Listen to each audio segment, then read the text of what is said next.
What's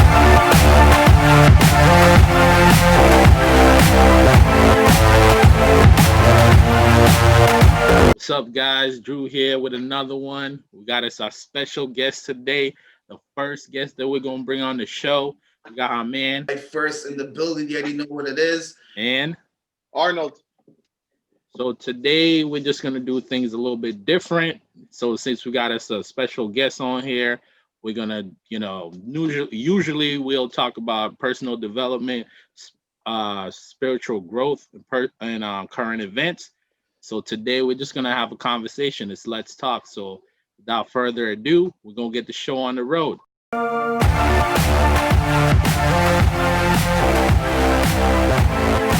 Video you mentioned that I should check out the video of Dr. Umar Johnson on Nick Cannon's show called The Nickonomics? Nickonomics. Nickonomics, yeah. Nickonomics. Okay, I watched it. I checked it. I actually shared it with my mom. She loved it. She didn't watch the whole thing, but she loved it. She came back to me, and her coming back to me and saying things about it. I didn't have to ask her if she watched it. Told me that it hit, and I also posted a little clip of it on Instagram, and it was more so about in terms of when he was talking about the voting aspect. And he was saying that when it comes to voting, it's not just just go vote. It's more so what am I gaining from when I vote? What and the way how he was breaking it down was more so when you go into politics is to protect your wealth. And the part that I picked was more so when they were talking about in terms of how people in our community may view voting and how the mistakes that we make when we're voting. So I'm just like, when I was watching, I'm like, just even the beginning part when he started talking about how they utilize the diagnoses of ADHD and how they use those to pretty much get kids to be on medication. But after a while, so everybody was pretty much eating from that. So in the beginning, they had it set up where it's like the schools was making money from it.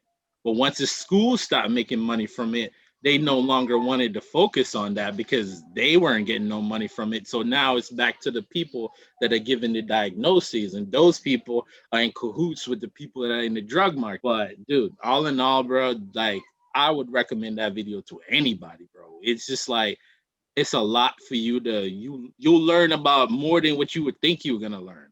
Because even when I was watching, I'm like, yo, this dude is like he's very conscious about like policies, history, and politics, bro. Like he really knows, bro. And before when I heard about him, I was just like, wow. I heard him on Breakfast Club, right? The first time I heard about this dude, I heard him on Breakfast Club. Oh, you're right. You know that? Yeah, me too. Yeah, yeah, I was. Now I was I remember. Yeah. Well, Arnold, I would love for you to check out that video, man. Because I'm No, telling I you, definitely will. I definitely it will. was an hour well spent, bro. It's just so much information packed into an hour, bro.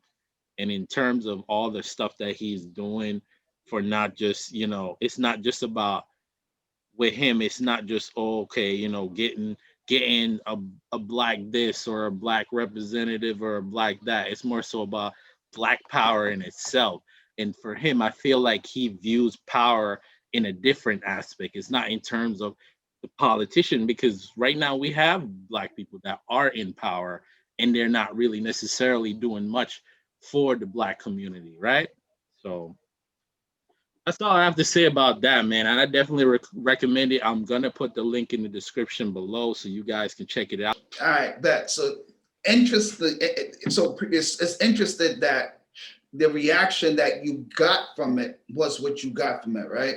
So this is what I'm gonna do, right? So before I pretty much give feedback to my personal experience and and pretty much your point of view, right? I'm going to share another video with you about Umar Johnson, right? That followed that initial video, right? And then once you see that, digest it, then I think it will be appropriate for us to have that conversation in its fear entirety, right? So for now, I'm just gonna, respectfully bow, right, in that regards, right, in terms of, I'm not really going to touch it right now. I'm going to share cool. 2 other videos with you, and then we'll pick up that conversation. But I do want to say this, right now, the reason why I mentioned the video wasn't necessarily because of the content that was in the video. That was in reference to me speaking about, we have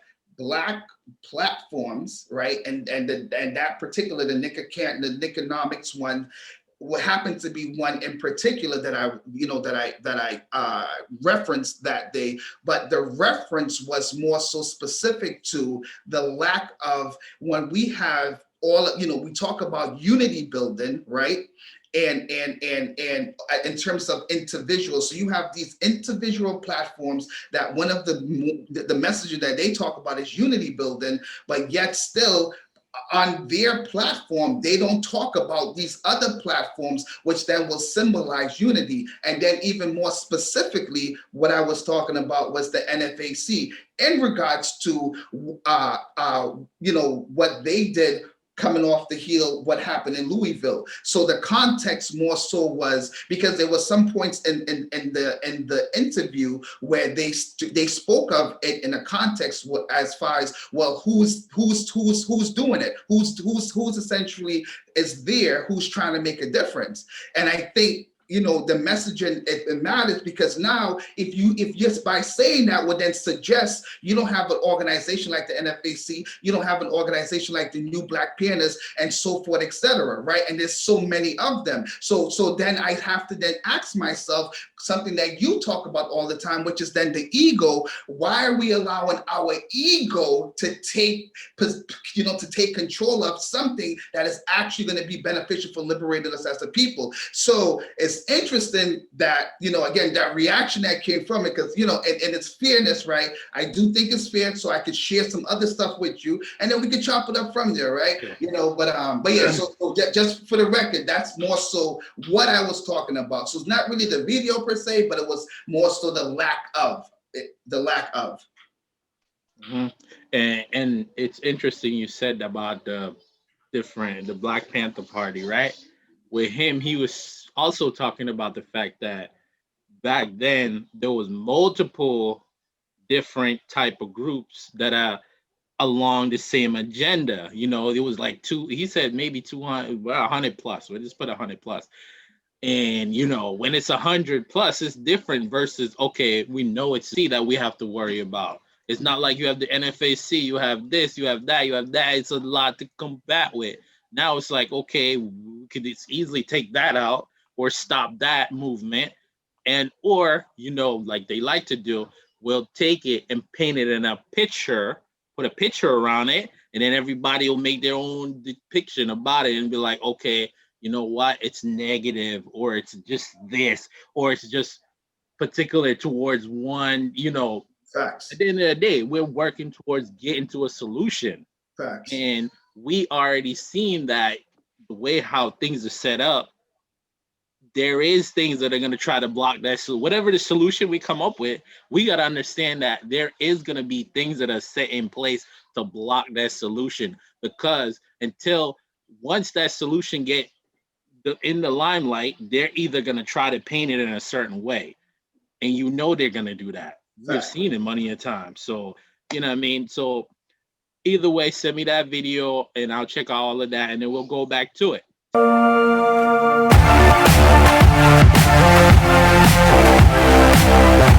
What do you guys think is holding us back from moving forward as a people? So personally, what I think is holding us back as a people, all right, so this is my opinion, what I think is holding us back as a people, right? Personally, I feel as though we're living in a society that, when it comes to messaging, right? So we understand where we get our messaging from, right? Social, mainstream media, obviously your phone through social media, and then you have, depending upon your bracket, let's say if you're 60 plus, you might get it from the news, you take your pick. So essentially, right, so these are essentially the different platforms that we receive our content from. Now let's So we already established that, right? So now let's analyze that, right? When it comes to talking about our particular race, right? Clearly you already know how we're framed when it comes to these different platforms, right? And perfect example, right? So if you ever heard a story about someone getting shut down by a cop, when do you ever think, oh, was it a white person, or was it a Hispanic person, or was it a Indian person? No, you already know. Of course, it has to be a black guy, right? So ultimately, we've been conditionalized, and so now we're numb to it. So when we hear about it, most of the time, we don't even hear about it because why? It became a constant thing. So in terms of, to answering your question, right, as far as what we need to do, we need to then first understand that how we're being framed is bullshit, right? Because and why I say that is this, right? Because a lot of the times we then feel like now, we have to, take ownership, right? We have to do better. We have to educate our kids, right? We have to tell them, if they come into contact with the police officer, just think about that. Just think about that for a second. We have gotten to a point to where we have conditionalized ourselves that it's acceptable for the murdering of Black people, to the point where now we have to have the talk. And then they have the nerve to be like, oh, really? And oh, like in terms of the so-called individuals, and I'm going to say it like that because ultimately, if you genuinely cared about what was happening, then you already know what you could have done in terms of showing the type of support needed. But we could talk about that later. But needless to say, right? So, I personally think that it goes from us stop the regurgitating of how the social media, mainstream media, the news outlets, tells a story about us, and us actually start telling the true stories in terms of the unity that we do illustrate amongst one another. Obviously, if you keep being told, Black people don't get around, and if you stare at a Black person long enough, you're going to want to fight. Just think about those stigmas that we constantly live into, constantly over and over and over, right? That narrative doesn't change. They have it in music, they have it in movies, they have it everywhere. Every time they can depict us in that light, and they go out of their way to do so, right? So I think in order for us to consciously get to the point where we can start making those steps into our own liberation, is that we need to understand how these entities is complicit, but more importantly, how our government is complicit when it comes to this whole thing. And that's just the facts of it, right? In terms of taking steps, that's not the entirety of it, but that's something that I think is essential, so I would say that's the first part of it. I don't want to, really go too much on and on. I can, but I think it's fair, just to kind of shift it to somebody else, It's interesting, right? So I would, obviously I asked you that question. I already had an answer for it because, that's kind of what I do. So I agree with you to an extent, right? Like, I feel like the keeping us divided is the key, right? And to make that go even deeper, I even with like the police and a Black person, Black people in general, who benefits from that, right? To continually keep us divided. Hey, well, it's a police officer against a Black person. Even you just said it, right? And I think we all think of that a lot. Hey, if you get pulled over, how are you going to feel about, oh, I don't know what's going to happen. You get that, you feel that, those butterflies in your stomach. You're like, wow, this cop just looked at me. But they don't benefit from that, right? We could agree on that, right? They don't benefit from that. The police don't benefit from that, right? As a whole, as a company. Let's look at them as a company. Black people in general, we don't benefit. So I guess my real question at the end of it, who is benefiting from keeping the relationship negative between Black people and police officers? Great because question. To me, right, I really don't know. But, who really benefits at the end of the day from keeping this relationship as negative as it is, right? It's a constant. Look how long it's been. NWA's been rapping about it. It's been something that has been going on forever. Understanding where the police officer was created. I get that piece, right? Because I know that somebody's going to go there. I get that. Losing. The relationship with the police and the people are losing. And the police, and obviously they're not winning in that front. And my bad, real quick, right? So just to keep things in its right context, right? Yes. So and to respond to your question, and I know you're gonna take this, King. I know you're gonna take it, but real quick, right? So, but I think it's fair for us then to say, how is this messaging being, put out to the public, right? So yeah, we have this encounters, right? But how are they even finding out through these social media platforms? So now, in regards to now your question, right, in terms of who then benefits, right? Now understanding if these things are happening, why is it even being illustrated on TV for us to even see these images, right? So I think it's good for us to even acknowledge the fact that who benefits from it, and then why would they even illustrate it, through the way how they show these imagery of how these things is being done. So in terms of who's benefiting from it, right? Uh, one could really say it's the ruling class, because they want to keep us separated, divide and conquer. That's easy, It's pretty much this, right? Create a problem, you react to it, they give you the solution. So the same people that are creating the problem are the same people that are giving you a solution, which goes back to the fact that that is a part of the agenda. So, the constant depicting, it's about your mind, right? So if you constantly keep seeing this, right?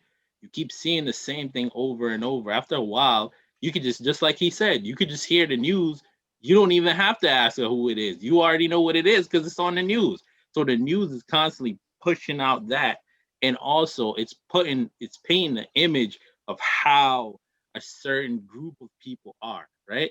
So you watch the news. It's okay. Here we go. And you ever notice, right? You ever notice this, right? If you watch the news and when they describe what happened, they don't say the name. You don't hear none of that. You can already tell what type. You can already tell who it is. Facts. You don't Based hear on- no yeah, yeah, you don't hear no yeah, name. yeah. There's nothing. You already know who it is. So you know what I mean. But the whole point about the separation is more so bringing you back to keep you separated. Because if we unite, right, we start working together. They don't want that. They don't want us to work together. They want us to keep, fighting amongst each other. Yeah, keep being distracted. We're gonna keep giving you stuff, and then we're gonna keep pushing our agenda. And at the same time, you guys are just gonna keep being distracted, fighting over this, fighting over this, that, and the third. But at the end of the day, it's like it's not really helping us, and it's up to us to understand that hey, the fighting that you're doing is not really helping, or the conflict that you have going on between you guys or whoever it may be, it's not helping. So at the end of the day, we don't truly necessarily know who it's benefiting, but it falls right underneath the agenda. The separation, you said it right. The separation is the whole thing. Because as you can see right now, right, in terms of the state of the United States, right, you can tell, you can feel it. Like there's something brewing in there in terms of the race. Like race war could be around the corner. You don't really necessarily know, but it's right. You can feel it. It's in the air. The conflict is there. And when you think about it in terms of, okay, you're going through your daily life, you have to deal with the different people. It's not like you're gonna see everybody from your ethnic group every day. You have to deal with different type of people. So now you start, oh, I gotta stay away from this person because their skin color, this, that, and the third. And remember, when it comes back to the news, they portray black people in a certain image. They don't. It's always okay. Let's get the worst thing that they did, and then take that and put it out there because a lot of people they believe whatever the news feed them. That's what they believe. They don't question it. They're like, oh, that's it. And like I was talking to about, right, in terms of the election, there was something that came to me and I looked at it. I was like, how do we even know that those numbers that they're showing us, right? When the election's going on, they show you all the numbers and all of that. So how do we even know how do we even know if that's real? How do we know that's real? Who's to say that's real? You know what I mean? I agree. Yeah, you don't really know. They can just tell you whatever. You believe it because it's on the news. Why would the news lie to you? You know what I mean? Like think about that. That's how some people think. They don't really comprehend that part. So in terms of who's really benefiting from this, we don't really truly know, you know? So, and that's the thing. It's something that that needs to be in a conversation, because you see it all the time. It's the same thing. And when it happens, of course, you know who's going to show up. Black Lives Matter. Here they come. They're going to show up. They're going to show up and shout out for that. I tell you that. And the other thing, right? I seen this the other day, right? So in terms of, you can't go outside to go in a group to, before, this was before during the lockdown, right? You can go outside and protest all you want, millions, thousands of people. But if you want to go hang out with your friends, no, that's not okay. How does that make any sense? You want to tell me that I can go outside with at least 1,000 people to go protest, but when it comes to, oh, I'm trying to go hang out with my friend, nah, that's not okay. What is that? You know what I mean? What is that? Yeah. So if I could chime in on that, right? Yeah, go So ahead.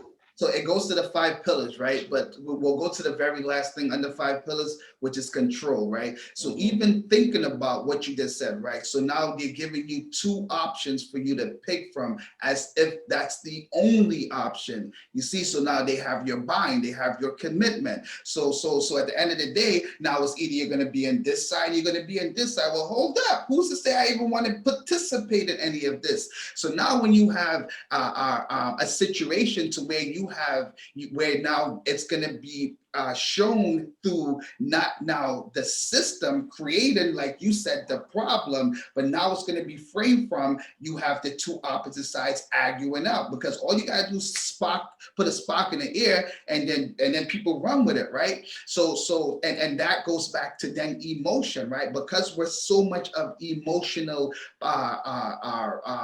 people in general, right? We're emotional listeners, right? That we can't even sustain a conversation in its essence of just whatever that exchange may be without having this emotional reaction. That's the reason why they someone could easily infiltrate your mind by just telling you something, by picking those particular trigger words to get you all worked up, and then you feed right into it. Right? So it kind of goes back to that. But in terms of how that, how it was posed, I think ultimately that's the key. The key is to make us think like we only have these 2 options. So one is going to be extreme to the other based upon the spectrum, but that's just it. And then now you're going to be like, well, and then they mask that with even other things, right? Just to really keep us distracted, right? In that sense. But yes, to your point, and even to that was a phenomenal question. Yeah, that was a real dope question, man. I like that. I see why we brought you on here. Facts. Yeah, you came here with the heat. Yeah. Got me over here Oh no, sweating. it's funny. That question came from when O was talking about and he said about the whole police thing, and then it just sparked something I was thinking about earlier. Because I feel like at the end of the day, really and truly, someone has to benefit, right? I mean, it has to be, because if there's no benefit, like you were saying earlier, if once the schools lost funding for that program with the drugs, then they stopped caring about it, right? What were you saying with Umar Johnson? I said that once a school lost funding for the finding the kids that have the diagnosis of ADHD, treating it. It's not that they stopped treating it. They stopped classifying it as in terms of, because they were putting those kids in a special class, right? Because with my little brother, right, with him, they were trying to do that to him too. But with him, he knows that he can do the work. So if you know you can do the work and it's not challenging you, it's not going to keep his attention, because all he can just do the work and be done. So you have to take those kids and put them in a different type of program, in a different type of learning setting, because they learn faster than the kids that they're around. But they try to make it into, oh no, it's this, it's that. He doesn't like to pay attention because he already know how to do the work. Why would I need to pay attention if I already know how to do it? That's like you trying to teach me something and I'm going to pay attention to it. I already know how to do it. So with that, it's just like, so in terms of what you just said, that's pretty much what it was. Not being able to have a conversation with somebody in terms of, politics or religion and things like that. we get so emotional, right? We need to get to the point where we can have a conversation with somebody regardless of what they believe, right? Yep.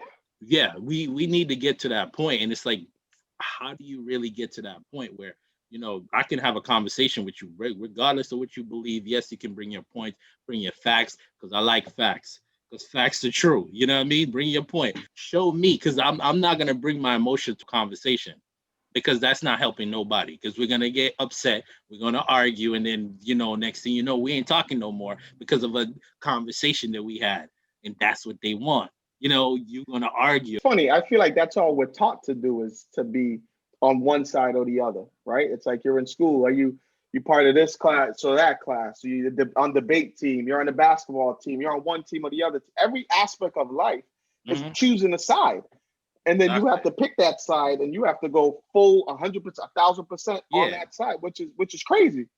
And then what happens is you pick a side, and then now certain people don't want to associate with you because you pick a side. It's like, why can't we just sit down and have a discussion? Leave the emotions at the door, and let's just have a conversation. Because at the end of the day, you choose how you feel.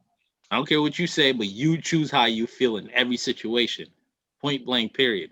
Oh, I agree with that. And a lot of people don't even understand that. They don't even understand that, bro. Like, you are the one that choose how. I gotta say it again. You are the one that choose how you feel in any situation.